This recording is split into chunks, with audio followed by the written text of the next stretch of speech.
రాష్ట్ర SC ST commission chairman Bakki Venkataiah వీరంగా సృష్టించారు. తన సొంత గ్రామమైన భూంపల్లిలో రైతులపై దాడికి పాల్పడ్డారు. ఇష్టం వచ్చిన బూతులతో అమర్యాదగా ప్రవర్తించాడని రైతులు ఆవేదన వ్యక్తం చేశారు. సిద్దిపేట జిల్లా అక్బర్పేట భూంపల్లి మండలంలో గతంలో కూడా రైతులు ఎన్ఆర్ఈజీఎస్ ద్వారా కల్లాలను ఏర్పాటుకు అనుమతి ఇవ్వాలని కోరారు. రైతుల విజ్ఞప్తి మేరకు అధికారులు నిధులు కేటాయించినట్లు రైతులు చెబుతున్నారు.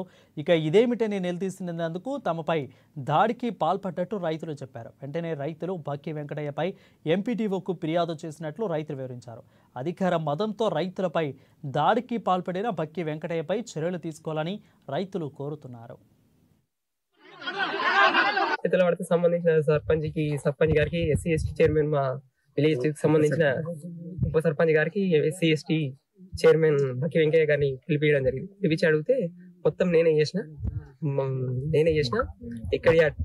అక్కడ ఇచ్చిన ఇక్కడ చేసిన, మీరు రాజకీయ నాయకులు అన్నప్పుడు అక్కడ చేస్తాం, మీరు మీకు ఆఫీస్ అట్లా ఇవ్వలేదా, అక్కడ ఫండ్ ఇక్కడ పెట్టలేదా అన్నట్టు మాట్లాడాడు.